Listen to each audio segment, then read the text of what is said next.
फिर से वही सपना देखा? उसका कॉल आया था फिर से? हाँ, और वो भी ताऊ जी के सामने। सुभाष, कल सुबह तक मेहरा जी का ऑर्डर किसी भी हालत में भिजवाना है। जी भैया, लगभग सब कुछ अच्छे से तैयार है। दीदी, पढ़ाई अच्छी चल रही है ना? जी पापा, कुछ दिन में एग्जाम्स हैं। रात के 10 बजे। अदिति, जा बेटा फोन उठा।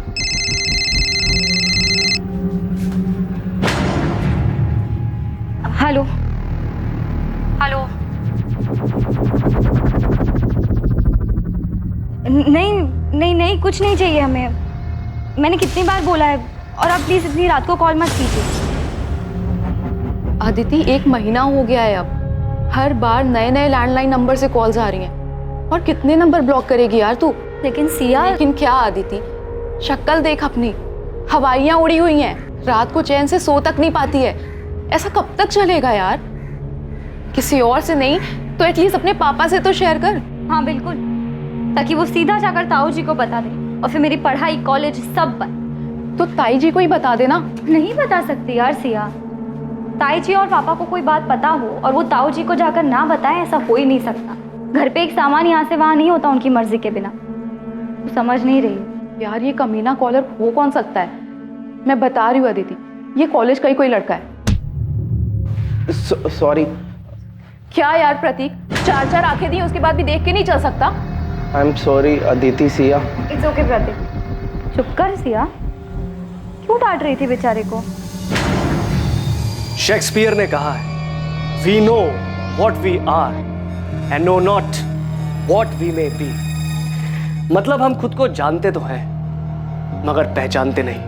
वक्त और हालात उसे उसकी पहचान देते हैं, क्योंकि हालात की आंधी इंसान के इस बनावटी मुखौटे को उठा देती और उसे खुद से रूबरू कराती। अरे क्लास का समय हो गया, बाकी का ड्रामा क्लास में। चलें? अदिति, तुमने अभी तक अपना असाइनमेंट सबमिट नहीं किया? सर वो तुमने आज तक कभी लेट सबमिशन नहीं किया और इस बार तुम 4 दिन लेट हो। क्या हुआ, कोई प्रॉब्लम है? हाँ सर, एक्चुअली प्रॉब्लम तो है। नहीं नहीं सर, कोई प्रॉब्लम नहीं है। मैं 2 दिन में अपना असाइनमेंट सबमिट कर दूंगी। आर यू श्योर कोई प्रॉब्लम नहीं है? नहीं सर, कोई प्रॉब्लम नहीं है। Sorry for the delay. Okay.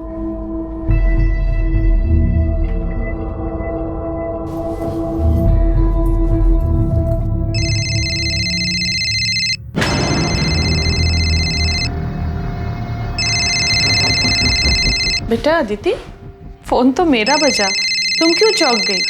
लाओ दो फोन। हेलो, हाँ पार्सल भिजवा दीजिए। हाँ हाँ ठीक है, चलेगा।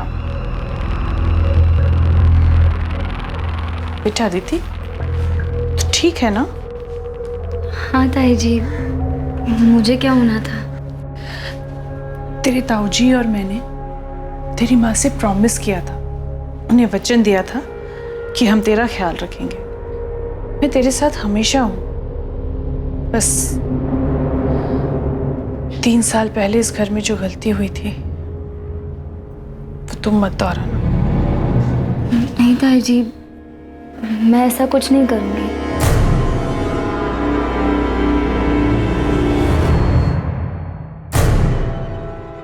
ठाकुर साहब मिले थे, वो अपने छोटे बेटे विकास के लिए लड़की ढूंढ रहे हैं। आदिति के बारे में पूछ रहे थे, तो मैंने उन्हें आदिति की फोटो दिखाई जो उन्हें पसंद है। वो आदिति से मिलना चाहते हैं। पिछली बार जो कुछ भी हुआ उसके बाद ठाकुर साहब अभी भी अपने बेटे के लिए पिछली बार जो हुआ उसे भूल जाओ ज्योति, जो सामने है उसे देखो। हो सकता है ठाकुर खानदान से हमारा रिश्ता होना लिखा है और रिश्ता खुद चलकर आ रहा है। विकास अच्छा लड़का है, मुंबई में रहता है, अगले हफ्ते कानपुर आ रहा है, मिल लेगा आदित्य से। पर मेरी पढ़ाई, कॉलेज का आखिरी साल है। तो फिक्र मत कर बेटा, तेरे एग्जाम्स के बाद ही तेरी शादी करेंगे। हाँ, एग्जाम के बाद ही शादी होगी, लेकिन सगाई इसी महीने होगी। ठाकुर साहब अब ज्यादा रुकना नहीं चाहते और मैं भी उनकी बात से सहमत हूं।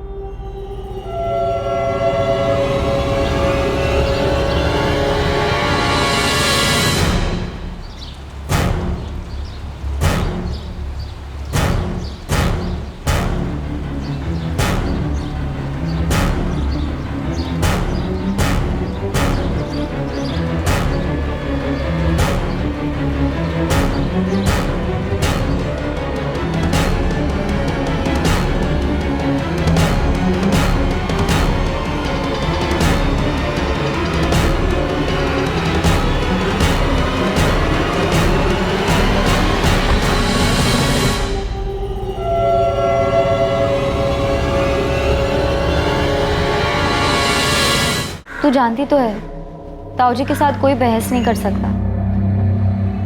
उन्होंने कहा है तो शादी होकर रहेगी। मैं तुम्हारी जगह होती तो भाग जाती। ये सब कहना आसान है, और वैसे भी किस्मत में जो लिखा है वो उससे कौन भाग सकता है। प्रतीक, यहाँ क्या कर रहे हो? सर वो नोटिस, ये नोटिस 1 महीना पुराना है, आप पढ़ रहे हो उसे? तो वो मैंने देखा नहीं था, चलता हूँ सर मैं।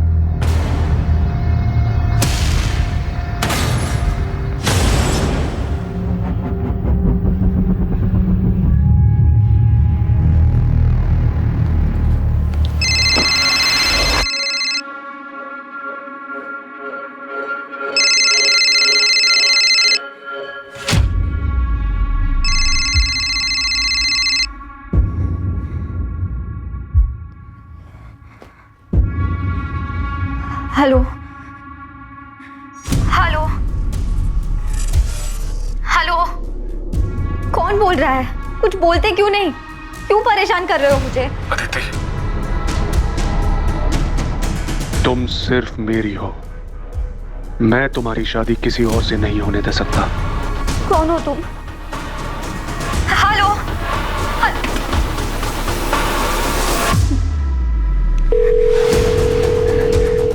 हेलो, हाँ अभी फिर से फोन आया था। इस बार धमकी दे रहा था कि किसी और से शादी नहीं करने देगा। अब बहुत हो गया, इस बार कुछ ना कुछ तो करना ही पड़ेगा। मैं बाद में बात करती हूँ, बाय।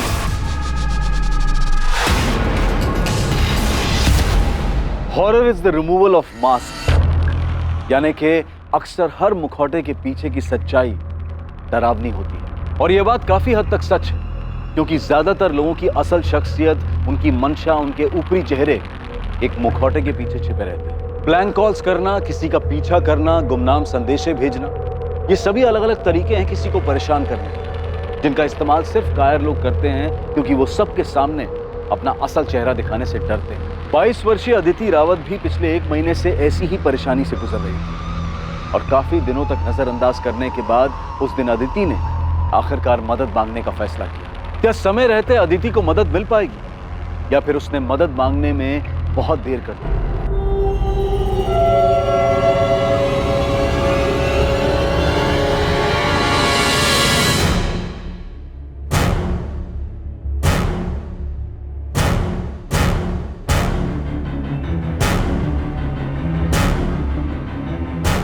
ताई जी मैं चलती हूँ। ठीक है बेटा, संभल के जाना।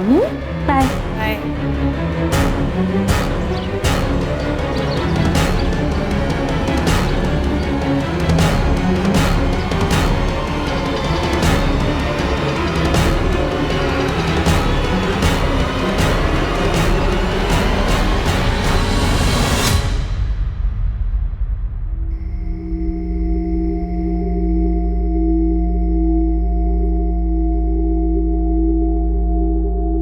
कॉलेज तो 5 बजे ही बंद हो गया था। पूरी कॉलोनी में देख के आ गया। पता नहीं ये अदिति कहाँ चली गई। भाभी, वो अदिति की सहेली है ना, सिया, उसका नंबर है क्या आपके पास? नहीं, मेरे पास तो नहीं है उसका नंबर। अरे वो कोई बच्ची नहीं है जो राह चलते खो जाए। शायद हमने उसे ज्यादा आजादी देकर कुछ गलती की है।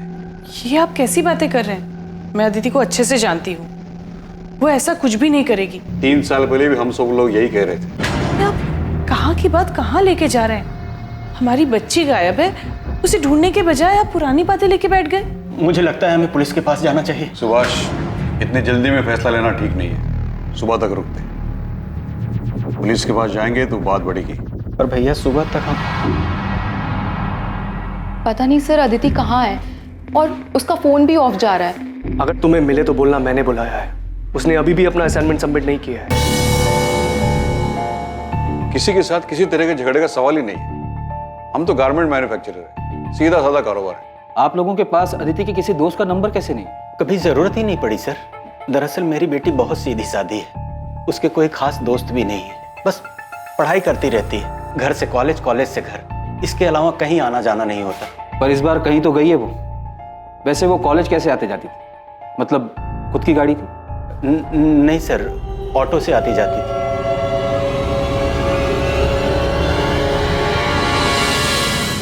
हम अदिति की फोटो आसपास के थानों में भेज रहे हैं। उसके कॉल रिकॉर्ड्स भी मंगवाए, जिससे पता चल जाएगा कि उसने लास्ट बात किससे की। कल 3 सितंबर को अदिति कॉलेज ही नहीं आई थी? जी नहीं, पिछले कुछ दिनों से ना वो थोड़ी सी परेशान लग रही थी। मैंने उससे पूछा भी था कि कोई दिक्कत है, उसने बताया ही नहीं। शायद उसकी दोस्त सिया को पता हो, शायद उसे कुछ बताया हो।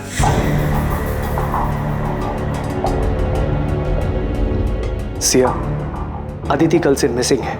अगर तुम इसके बारे में कुछ भी जानती हो तो बेझिझक होकर इंस्पेक्टर साहब को बताओ। सर, अदिति को पिछले 1 महीने से ब्लैंक कॉल्स आ रहे थे। क्या? हाँ सर, और उसने इस बारे में अपने घर पे किसी को कुछ भी नहीं बताया था, क्योंकि उसके घर वाले बहुत पुराने ख्यालात के हैं। पर सिया, जब मैंने तुम लोगों से पूछा था कि ऐसी कोई दिक्कत है तो कम से कम मुझे तो बताना चाहिए था ना। सिया, कोई अंदाजा ऐसा कौन कर सकता है? कॉलेज का कोई हो सकता है? हाँ सर, मुझे भी ऐसा ही लगता है। इनफैक्ट मैंने अदिति को कई बार बोला था कि कोई कॉलेज का ही होगा। तुम उसकी दोस्त हो, हमेशा उसके साथ रहती हो। कुछ तो नोटिस किया होगा तुमने कि अदिति को कोई लड़का लाइक करता हो, उसके आसपास घूमता हो। नहीं सर, अदिति ज़्यादा लड़कों से बातचीत नहीं करती थी। इनफैक्ट वो किसी से भी ज़्यादा बातचीत नहीं करती थी। विनीत जी, मुझे क्लास के सारे स्टूडेंट से बात करनी होगी, शायद उन्होंने कुछ देखा हो, और क्लास के सारे स्टूडेंट की नेम लिस्ट चाहिए होगी मुझे। जी। सिया, अदिति कॉलेज कैसे आती जाती? ऑटो में? वैसे तो ज़्यादातर लोग ऑटो से ही आते जाते हैं, लेकिन मैंने अदिति को कई बार प्राइवेट टैक्सी करते हुए देखा है।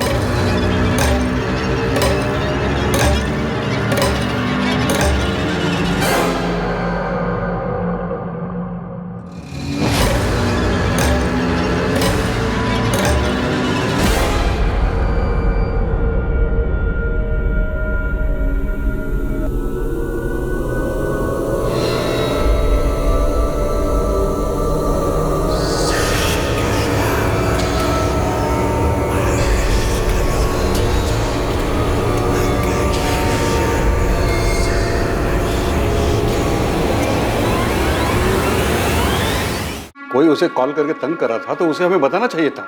मेरी गलती है, मैं ही शायद उसका ठीक से ध्यान नहीं दे पाया। मैंने देखा था जब भी उसका फोन बजता था वो चौंक जाती थी। मुझे लगा शायद वो अपनी। आप कह रहे थे कि आप अदिति की कॉल रिकॉर्ड्स निकलवाने वाले हैं, उससे कुछ पता चला? कॉल रिकॉर्ड कल तक आएंगे जगमोहन जी। तब तक हम आपके घर के आसपास चलने वाले ऑटो और टैक्सी वालों से बात कर रहे हैं, लेकिन अभी तक अदिति को किसी ने पहचाना नहीं है। वैसे अदिति की फ्रेंड सिया का कहना है कि वो अक्सर प्राइवेट टैक्सी से आती जाती है।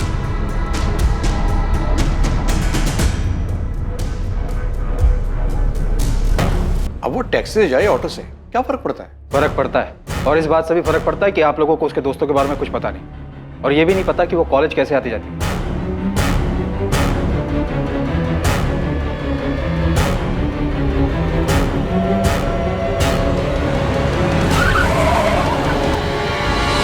हमारी गलती है, पर वो ब्लैंक कॉलर वाली बात से मुझे बहुत डर लग रहा है। आप प्लीज मेरी बेटी को ढूंढ दीजिए। सर, अदिति राउत के कॉल रिकॉर्ड्स आ गए सर। और सर, अदिति के फोन पे आखिरी कॉल जिस नंबर से आया था वो फिलहाल स्विच ऑफ है, किसी शाहिद बेग का है, और दोनों में काफी बातचीत होती थी सर। शाहिद बेग? लेकिन इस नाम का तो कोई स्टूडेंट अदिति की क्लास में नहीं है। और ये पिंक नंबर किसके? सर, ये 6-7 पीसीओ के नंबर है। इनसे अदिति को लगभग 20-30 सेकंड के कॉल्स आए हैं। पक्का इन्हीं पीसीओ से अदिति को ब्लैंक कॉल किया गया होगा, और शायद इन कॉल्स के डर से ही अदिति ने टैक्सी में आना जाना शुरू किया होगा सर। मुझे इन सारे पीसीओ के एड्रेस चाहिए, जल्द से जल्द।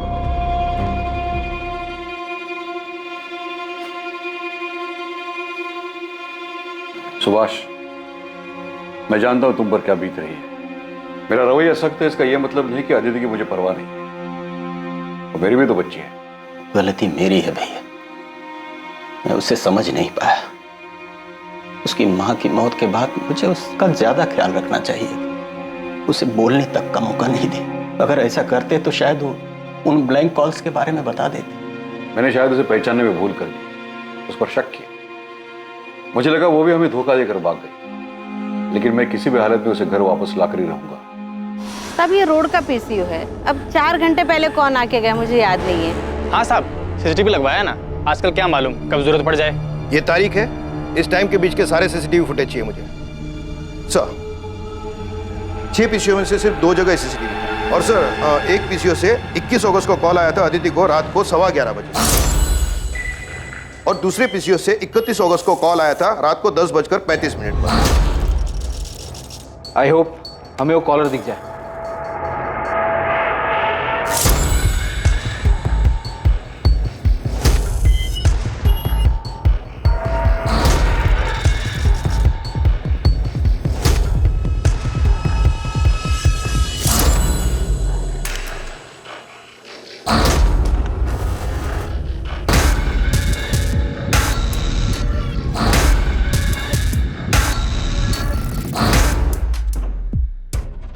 पूरे फुटेज में शक्ल तो नजर ही नहीं आ रही, सिर्फ पीठ नजर आ रहा है। काफी शातिर मालूम पड़ता है। कैप पहन कर आया था। जी सर।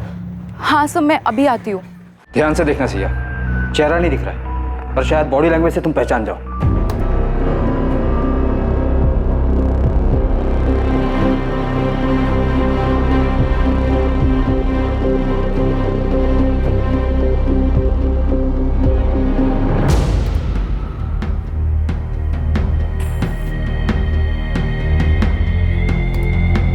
सर ये आदमी बार बार अपनी रिस्ट वॉच एडजस्ट कर रहा है। सर ये आदत तो ये आदत हमारे प्रोफेसर विनीत की है। मैं कॉलेज का प्रोफेसर हूँ, कोई सड़क छाप रोमियो नहीं हूँ। आपको क्या लगता है मैं एक लड़की को ऐसे परेशान करूंगा? सर आप लोग गलत कर रहे हैं, मैंने कुछ भी नहीं किया, फिर आप मुझे कैसे लेकर आ सकते हैं? तुम्हारे फोन के लोकेशन डिटेल्स देखे हमने। अदिति को जिस पीसीओ से जिस टाइम पर ब्लैंक कॉल किया गया, उसी जगह उसी टाइम तुम्हारा फोन भी मौजूद था। सर ऐसा हो ही नहीं सकता, मैं हमेशा अपना फोन घर पे। मैकबेथ अपने राजा के प्रति बहुत वफादार, पर लेडी मैकबेथ के कहने पर उसके मन में भी राजा बनने के ख्वाब जाग गए। फिर क्या था, उसके एक वफादार मुलाजिम होने का मुखौटा गिर गया और खुद अपने हाथों से उसने अपने राजा को मार डाला। अब सोचने वाली बात यह है कि शायद मैकबेथ को यह खुद नहीं पता था कि उसके वफादारी के मुखौटे के पीछे एक दगाबाज शख्स है। इंसानी फितरत का कोई भरोसा नहीं होता, कभी कभी चेहरे के पीछे की असलियत बहुत भयानक होती है। क्लास का टाइम हो गया, अगली बार नेक्स्ट एक्ट पढ़ के आइएगा, वो डिस्कस करेंगे। एक्सक्यूज मी सर, मुझे नहीं लगता मैकबेथ ने कोई मुखौटा पहना था। इंसान खुद को ही ना पहचान सके, ऐसा कैसे हो सकता है? मुझे लगता है मैकबेथ ने ये सब उसकी बीवी के प्रभाव में आकर किया था। फाइनली इस क्लास में कोई तो है जो लिटरेचर में दिलचस्पी लेता है, वरना बाकी सब तो उल्लू की तरह ताकते रहते हैं। और रहा ताल्लुक तुम्हारे सवाल का, तो ये सवाल तुम अपने आप से पूछो। पिछले 1 साल में पहली बार तुमने मुझसे आके कोई सवाल किया है? क्या तुमने कभी ये सोचा था कि तुम सामने से आकर मुझसे शेक्सपियर डिस्कस करोगी? शायद ऐसी भी कोई अदिति है जिसे हम क्या तुम खुद नहीं जानती। वो बहुत शांत स्वभाव की थी, बाकियों से बिल्कुल अलग। मैं उसे करीब से पढ़ना चाहता था, जानना चाहता था। उसकी सादगी मुझे भाने लगी थी। वही मीठी आवाज सुनने के लिए मैं उसे ब्लैंक कॉल्स किया करता था, मगर कभी हिम्मत नहीं हुई उसे बताने की। फिर इस बीच मुझे पता चला कि उसकी शादी की बात चल रही है। अदिति अभी सिर्फ तू 22 साल की है, इतनी जल्दी शादी कौन करता है? और तूने कुछ बोला नहीं? तू जानती तो है, ताऊ जी से कोई बहस नहीं कर सकता। उन्होंने कहा है तो शादी होकर है।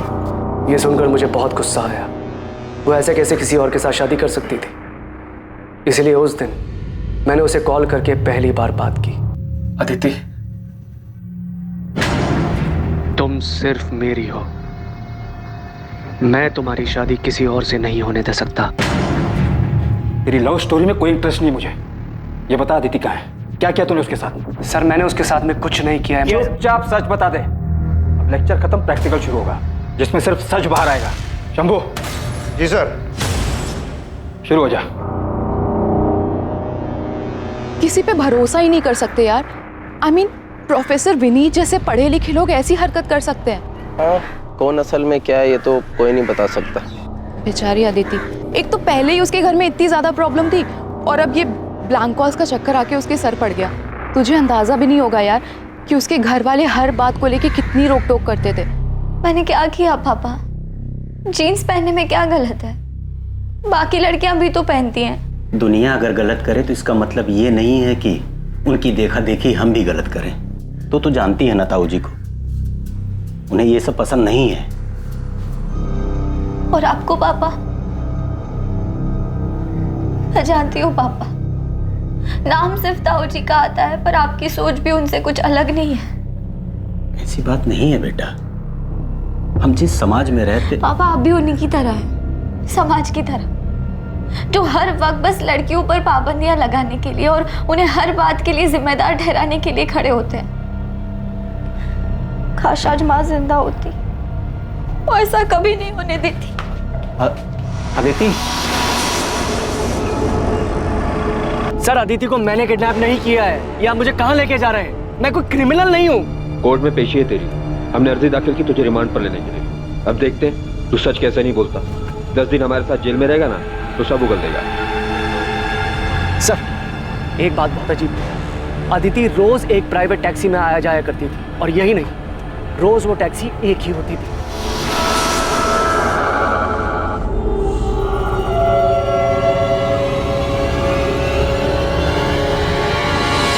प्राइवेट टैक्सी, मालिक सबका एक है। देख प्रोफेसर, तू बच्चों को भले ही कुछ भी पढ़ाता हो, यहाँ हमें पढ़ाने की कोशिश मत करना। सर मैं सच बोल रहा हूँ। अक्सर कॉलेज खत्म होने के टाइम पर मैं गेट पे खड़ा रहता था अदिति को जाते हुए देखने के लिए।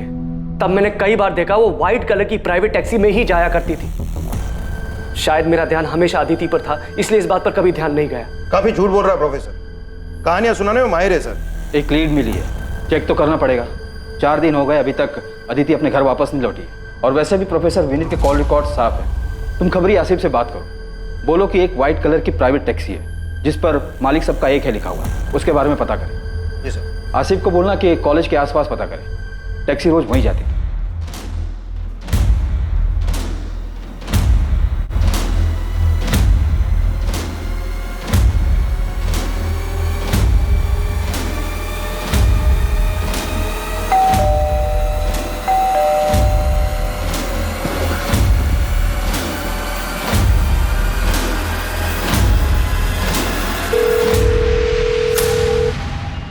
हेलो, आप कहाँ हैं? तुरंत घर आ जाइए। अरे लेकिन हुआ क्या है? जिसका डर था वही हुआ। आप सवाल मत पूछिए, बस जल्दी घर आ जाइए। देखो मैं रास्ते में हूँ, गाड़ी में। तुम साफ साफ बोलो क्या हुआ है?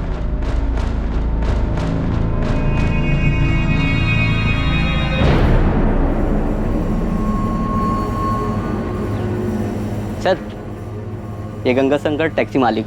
और ये टैक्सी मेरी है, लेकिन मैं इसे किराए पर देता हूँ। इसका ड्राइवर शाहिद बेग। शाहिद बेग?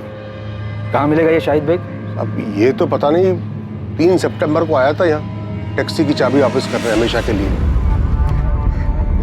सेठ जी आपकी चाबी। ऐसे अचानक क्या हुआ? कोई दिक्कत है? नहीं सेठ जी, बस अब कुछ और करना चाहता हूँ, यहाँ से दूर। दूर मतलब अपने गांव जा रहे हो? नहीं, मुंबई। ये बोलकर वो चला गया और उसके बाद मेरी उससे कोई बातचीत नहीं हुई सर। शाहिद का कोई एड्रेस है आपके पास? शायद वहाँ से कुछ पता चले। हाँ, शाहिद जिस बस्ती में रहता है वहाँ का एड्रेस है मेरे पास। सर अदिति के फोन पे आखिरी कॉल किसी शाहिद बेग का ही था। ये वही होगा, नंबर क्रॉस चेक करो। अदिति और शाहिद में देर रात तक लंबी बातें होती थी, पर यह समझ में नहीं आ रहा है कि अदिति एक टैक्सी ड्राइवर से इतनी क्यों बात करेगी। साहब ये रहा शाहिद का पता हुआ, उसका फोन नंबर।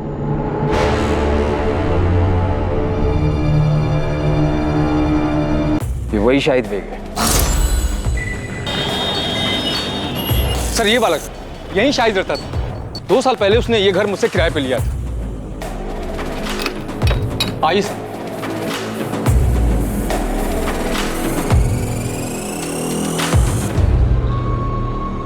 शाहिद ने कमरा कब खाली किया? 3 सितंबर को? हाँ साहब, उसी दिन किया था। कुछ बताया था उसने? कहाँ जा रहा है? जमुना भाई इस बार दुबई जा रहा हूँ किस्मत आजमाने। ये चल क्या रहा है शाहिद के दिमाग में? सबको अलग अलग जगह बताकर खुद गायब हो गया।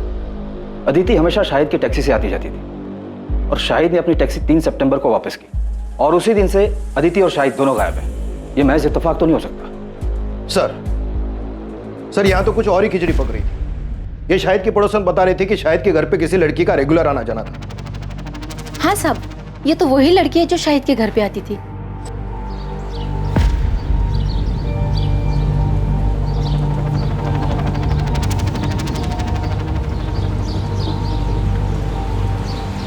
सब ये लड़की का और शाहिद का चक्कर चल रहा था।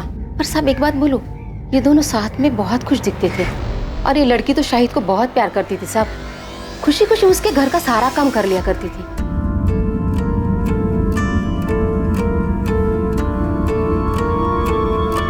क्या कर रहे हो? कोई देख लेगा तो? तो देखने दो। तुम यहाँ क्या कर रहे हो? बुखार है ना, आराम करना चाहिए। चलो अंदर चलो। अच्छे बड़े घर की लड़की, कॉलेज जाने वाली, अपनी उम्र से काफी बड़े टैक्सी वाले के प्यार में पड़ गई। और इतना ही नहीं, अपना घर छोड़कर उसके साथ भाग भी गई। कुछ ज्यादा फिल्मी नहीं हो गया ये?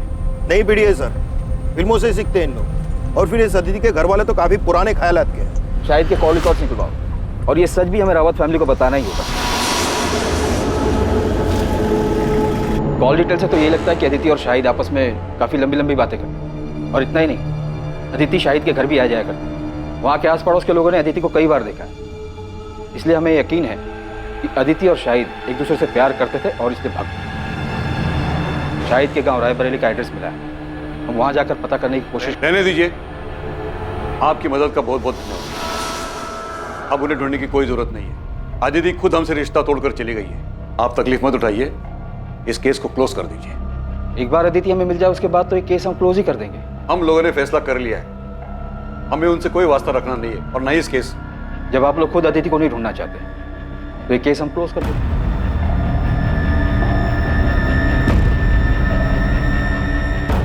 अदिति का मिसिंग केस अचानक ही एक अनदेखे मोड़ पर आकर थम गया।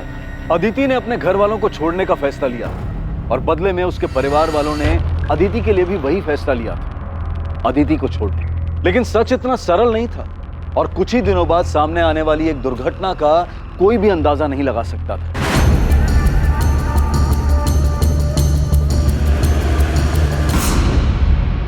सब विक्टिम का गला घोटा गया है, कपड़े भी फटे हुए हैं, शायद रेप किया गया है, और लाश को उस बोरी में लाया गया है। लड़की गांव की रहने वाली नहीं लगती है। मैंने आसपास के लोगों से पूछा, इसकी फोटो भी दिखाई, लेकिन कोई पहचान नहीं पाया। डेड बॉडी को पोस्टमार्टम के लिए तो भेजिए दो, इसकी फोटो भी आसपास के थानों में भेज दो, शायद वहां से आइडेंटिफाई हो जाए। तो विक्टिम की फोटो दिल्ली, नोएडा और आसपास के थानों में भेजी, लेकिन अभी तक कोई रिस्पांस नहीं आया है। शायद विक्टिम यहाँ की हो ही नहीं। तो एक काम करो, हमारे सोशल मीडिया ग्रुप की हेल्प लो, और विक्टिम की फोटोज उसमें भी सर्कुलेट करो।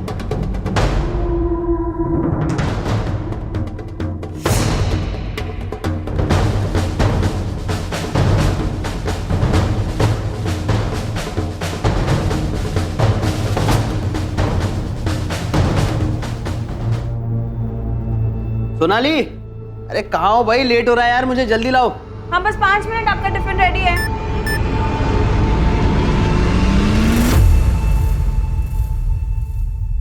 ए सोनाली, मेरा टिफिन रेडी हुआ कि नहीं? क्या हुआ?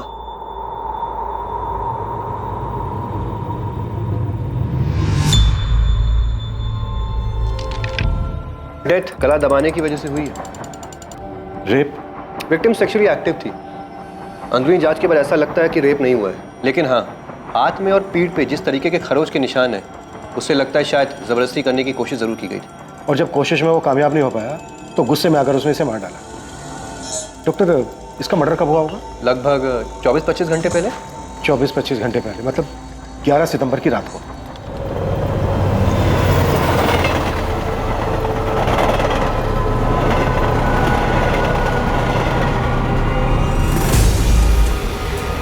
ऐसे नहीं, ऐसे बना, ठीक है? आजा। बस करो भी बतख जैसे मुंह बनाना। ये कपड़े पहन ले सोनाली, तेरे पापा आते ही होंगे। आप आओ, हमारे साथ फोटो खींचो। अरे मैं कहाँ? बैठो यहाँ बैठो। अरे मुझे नहीं आता ये सब। जी, हमारी फोटोज ही नहीं है साथ में। देखो सिर्फ आपको बस ऐसे करना। कैसे? ऐसे, ठीक है? आओ।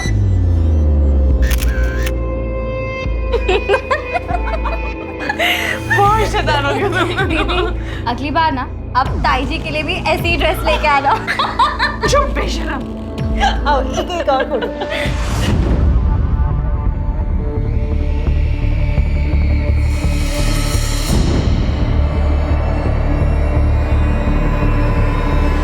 ये मेरे चाचा जी सुभाष रावत की बेटी है सर। हमारा घर कानपुर में है।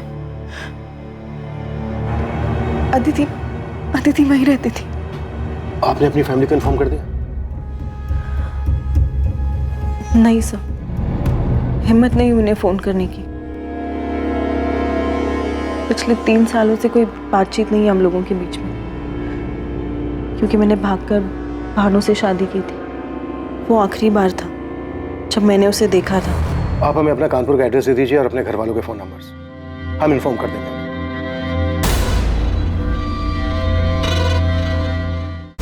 सुभाष, ये जमीन बहुत अच्छी जगह पर है, जहां हम बड़ा कारखाना बनवा सकते हैं, जहां कपड़े स्टोर करे जाएंगे, और ये हमारी फैक्ट्री से ज्यादा दूर भी नहीं है।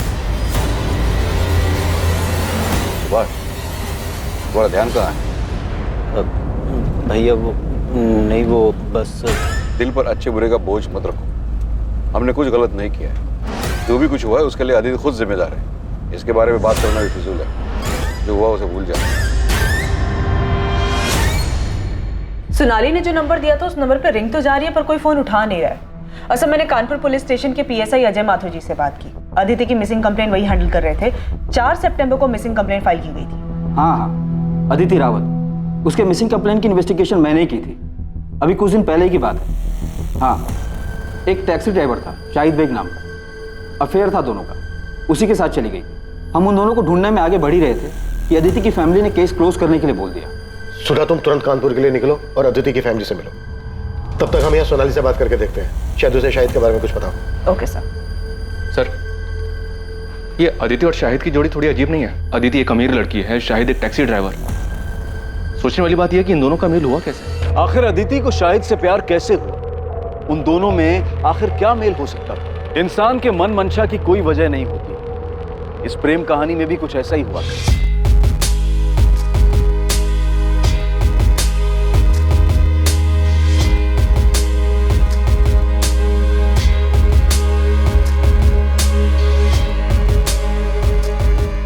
आइए मैडम, बैठिए। नहीं, आप जाइए, मैं ऑटो ले लूंगी। मैडम, आप ऑटो का किराया दे देना। बहुत देर से देख रहा हूँ, दूर दूर तक कोई ऑटो नहीं है। आप ऐसे ही धूप में खड़ी हैं। आपको भी ऑटो का इंतजार नहीं करना पड़ेगा और मुझे भी सवारी मिल जाएगी। बैठिए ना।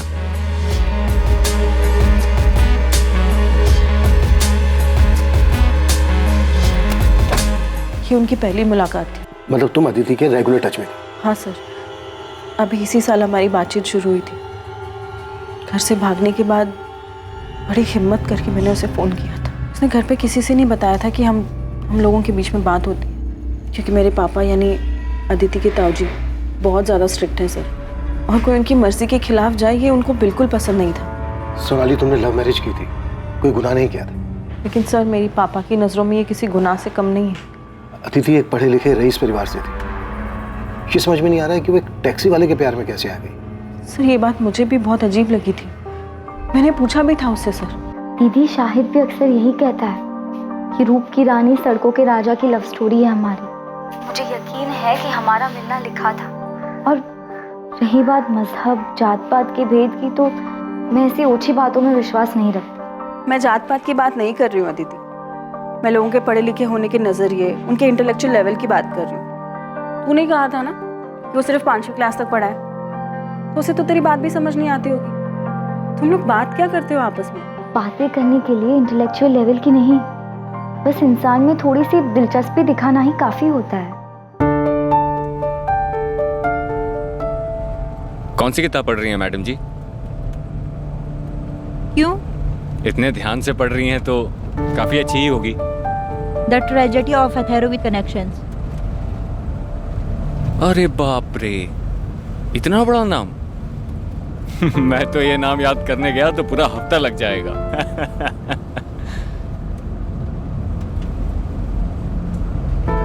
मुझे भी किताबें पढ़ने का शौक था बचपन में, लेकिन वो अरमान कभी हकीकत नहीं बन पाया। क्यों? अब्बा का इंतकाल हो गया था बचपन में। इससे पहले कि कुछ समझ पाता, कंधे से स्कूल बस्ता हटाकर सर पे बोझ डाल दिया गया। घर चलाने के लिए अम्मी की मदद करनी थी, तो तब से लेकर अभी तक वही करता चला आ रहा हूँ। मतलब उसने तुझे अपनी दुख भरी कहानी सुनाई और तेरा दिल पिघल गया? मैंने उस पर तरस खाकर उसे पसंद नहीं किया है, बल्कि उसके आने से मुझे पहली बार कोई ऐसा मिला जो बिना किसी मतलब के, बिना किसी उम्मीद के मुझ में दिलचस्पी दिखा रहा है, जो मुझे वक्त देना चाहता है, मुझे सुनना चाहता है। और दीदी, आपको पता है शाहिद बहुत ही जिंदा दिल इंसान है। ना कुछ हुआ है उसके साथ, मगर फिर भी हंसता रहता है और हमेशा मुझे हंसाने में लगा रहता है।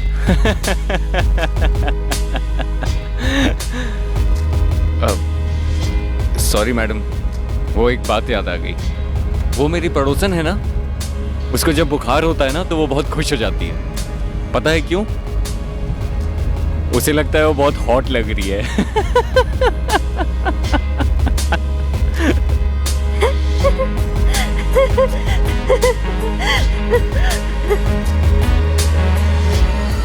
टैक्सी में आते जाते दोनों के बीच प्यार हो गया और बात यहाँ तक आगे बढ़ गई कि दोनों ने भागकर शादी कर ली। सर, यही बात मुझे भी परेशान कर रही थी। और मुझे नहीं लगा था वो घर से भागकर शाहिद से शादी कर लेगी। क्यों? ऐसा क्या हुआ?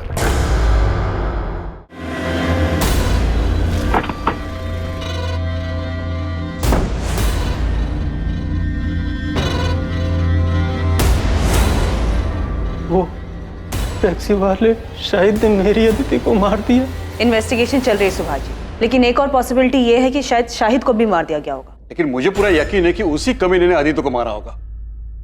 मैंने उसे तभी पहचान लिया था जब वो दोनों शादी करके यहाँ आए थे हमारे पास। क्या आप लोग पहले से जानते थे कि उन दोनों ने शादी कर ली थी? शाहिद पहले से शादीशुदा था, तो फिर अदिति उसके साथ भागी क्या? सर यही बात तो मुझे समझ नहीं आ रही है। अदिति ने कहा था कि शाहिद ने उसके साथ धोखा किया है। शाहिद ने मुझे धोखा दिया है दीदी। मैं उसके लिए सब कुछ छोड़ने को तैयार थी, उसने मुझे अंधेरे में रखा। छोड़ो, काम करने दो। सारा सामान यहाँ वहाँ फेंक कर रखा है, इसीलिए बीमार पड़े थे तुम। हाँ तो ये बीमारी की तो मेहरबानी है जो तुम मेरे गरीब खाने में आई। हाँ बस। हाँ अब ठीक से सफाई करने दो। ठीक से साफ सफाई नहीं होगी तो वापस बीमार पड़ जाओगे।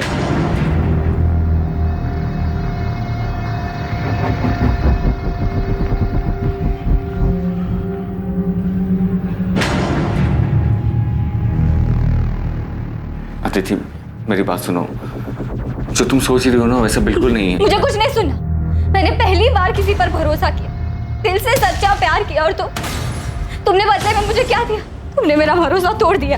अदिति सुनो मेरी बात सुनो। अदिति अदिति पिछले 1 महीने से मेरी अदिति से बात नहीं हो पाई थी सर, इसीलिए इस सब के बाद उन दोनों के बीच क्या हुआ मुझे नहीं पता सर। पर अदिति की बातों से ये जरूर लगता था कि वो शाहिद से बहुत ज्यादा प्यार करती है। कौन सा प्यार? साफ साफ दिख रहा है कि उसने अपनी चिकनी चुपड़ी बातों में अदिति को फंसाया और भगाकर शादी करके ले आया हमारे पास। उसने सोचा कि शादी करेंगे तो हम कुछ बोलेंगे नहीं और वो घर जमाई बन के बैठेगा। कब आए थे यहाँ मिलने के लिए? गायब होने के 5 दिन पहले। मतलब 8 सितंबर को? जी, अदिति आशीर्वाद लेने आई थी शाहिद के साथ। मेरी तो कुछ समझ में नहीं आया, इसलिए मैंने तुरंत इन्हें फोन किया। देखो मैं रास्ते में हूँ, गाड़ी में। तुम साफ साफ बोलो क्या हुआ है? अदिति आई है शादी करके। मुझे तो कुछ समझ ही नहीं आ रहा था कि मैं क्या करूं। अदिति, ये सब क्या नाटक है? क्या चल रहा है? ये कौन है लड़का? जी मैं शाहिद बेग, टैक्सी चलाता हूँ। हम दोनों एक दूसरे से बहुत प्यार करते हैं और नई जिंदगी शुरू करने से पहले आप लोगों का आशीर्वाद चाहते हैं। मैं आपसे वादा करता हूँ कि मैं आपकी बेटी को बहुत खुश रखूंगा। पापा प्लीज एक बार मेरा साथ दे दीजिए पापा। सच में शाहिद से बहुत प्यार करती हूँ। इतना बड़ा कदम उठाने से पहले कम से कम एक बार तो बता देती। तेरे ताऊ जी को पता चला ना तो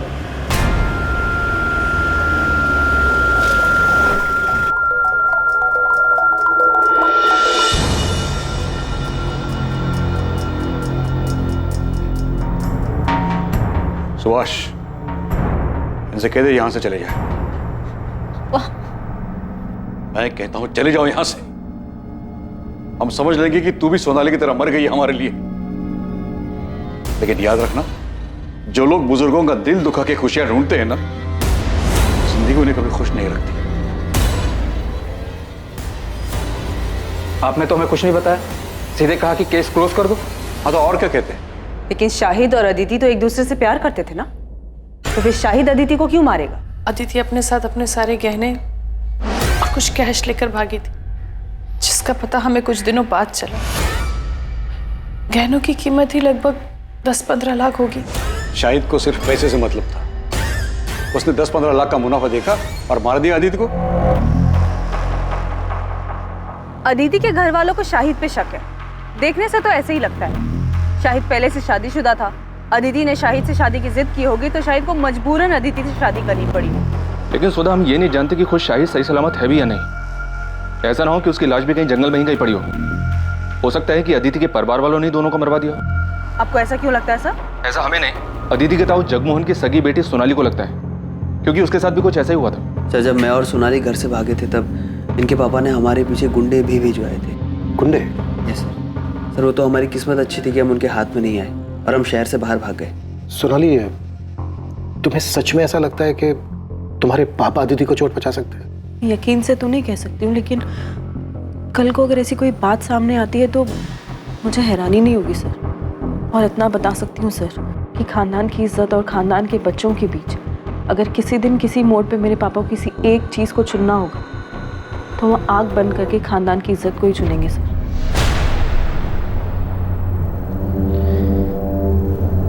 अदिति की बॉडी कल सुबह मिलेगी। अदिति ने भले ही अपने औलाद होने का फर्ज ना निभाया हो, लेकिन हम तो बड़े हैं, हमें अपना फर्ज निभाना ही होगा। उसका अंतिम संस्कार करना। इंसान वही होता है जो दूसरों की गलतियों से कुछ सीखे, लेकिन लाख समझाने के बावजूद भी अदिति ने वही गलती दोहराई। उसे वही मिला जो उसने बोया था।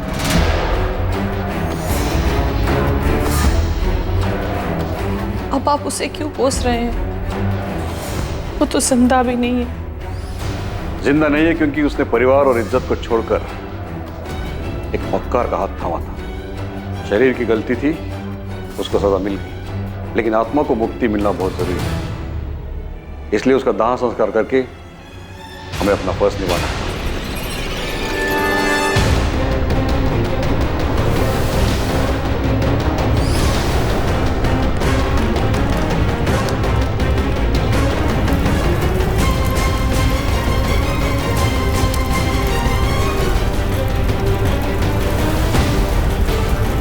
हमें सबसे पहले ये पता लगाना है कि इस वक्त शाहिद कहाँ है। क्या सबके पीछे उसी का हाथ है या फिर वो खुद एक विक्टिम? सर, जहां अदिति की लाश मिली उसी जंगल वाले एरिया में हम लोग शाहिद की डेड बॉडी को भी सर्च करें। शायद कोई जंगली जानवर उसे अंदर खींच कर ले गया। अगर खुद शाहिद मर चुका है तो फिर साफ साफ ये ऑनर किलिंग का केस बनता है, और ये काम अदिति के ताऊ जगमोहन और उसके पिता सुभाष का हो सकता है। शक इसलिए भी हो रहा है क्योंकि जगमोहन की बेटी सोनाली को भी अपने पिता पर भरोसा नहीं है। वैसे इन लोगों के अलावा और किसका काम हो सकता है? प्रोफेसर विनीत, कानपुर के पीएसआई अजय माथुर बता रहे थे इस प्रोफेसर के बारे में। फाइनली इस क्लास में कोई तो है जो लिटरेचर में दिलचस्पी लेता है, वरना बाकी सब तो उल्लू की तरह ताकते रहे। अदिति से एक तरफा प्यार किया करता था, ब्लैंक कॉल भी किया करता था, यहाँ तक कि उसे धमकी भी दी थी अदिति को किसी और से शादी ना करने की। और जब कॉलेज वालों को इसके बारे में पता चला तो उसे कॉलेज से निकाल दिया गया। इस वक्त कहाँ है विनीत? माथुर साहब बता रहे थे कि कॉलेज से निकाले जाने के बाद वो अपने घर में ही बंद। क्या करता बेचारा ओथेलो? प्यार में जलन होना स्वाभाविक है। वो अपने प्यार को किसी और के साथ नहीं देख सकता था, इसीलिए उसने खुद उसको।